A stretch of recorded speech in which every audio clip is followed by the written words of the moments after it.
Hi guys, this is Ray and welcome to SG Unboxer. We took a break last week to recharge and rethink where this channel is going, and here we are. So today I have not one, not two, but 4 separate Pokemon X Nanoblock that we can unbox. But I'm trying something new, so we'll only be unboxing one Pikachu it is then. This specific set of Nanoblock is actually for the 20th anniversary of Pokemon release. It is created specifically to look like a cartridge box from the olden days, but actually these are just remake of like the previous Nanoblocks that they have already released, just in black and white. A bit of a ripped off, but I got this cheap, so yeah. So as I was saying earlier, this box was made to look like the old cartridge. So like all other Nanoblocks, it actually comes in like separate sets like this.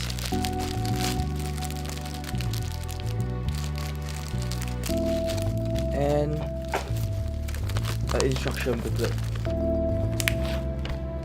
So let's head over to the creation desk. You guys know what? This is gonna be very boring if I'm just gonna build these Nanoblocks while you guys watch. So I'll be doing a little new segment called History Time. If you guys remember, in about 2 years ago, on the date of 9th of September 2015, a little mobile game called Pokemon Go was announced by Nintendo, and the world went wild because of this.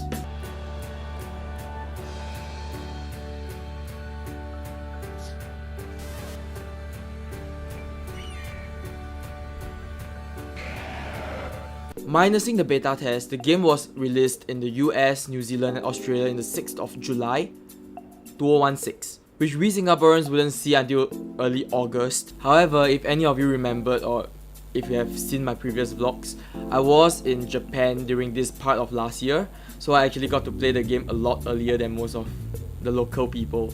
And the hype was crazy. People were everywhere, they were in the park. I even got to know some people, foreigners or locals alike, just because of that.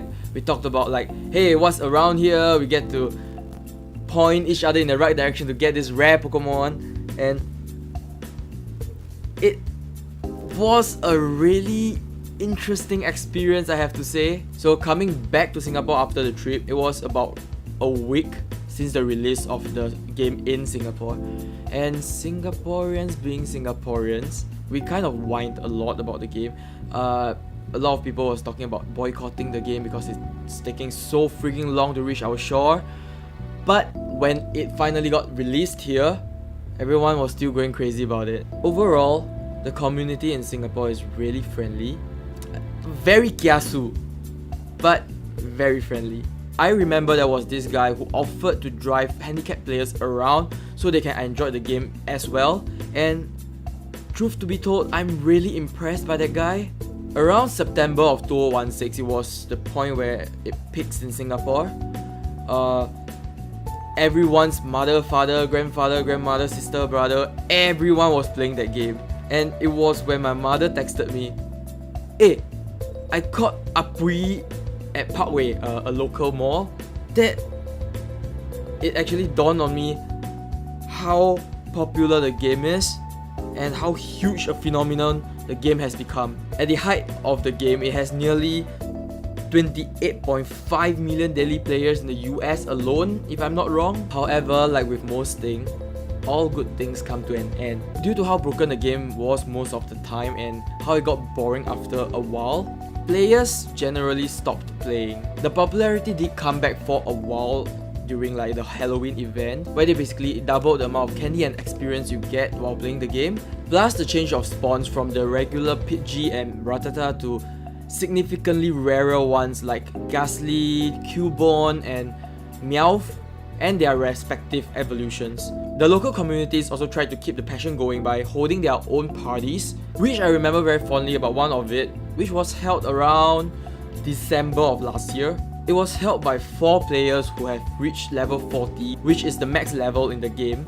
They dropped lures on Pokestops around the area of Marina Bay, and quite a number of people actually showed up for it. But in the end, all this did not really revive the hype of Pokemon Go to what it once was. Eventually, Niantic, which are the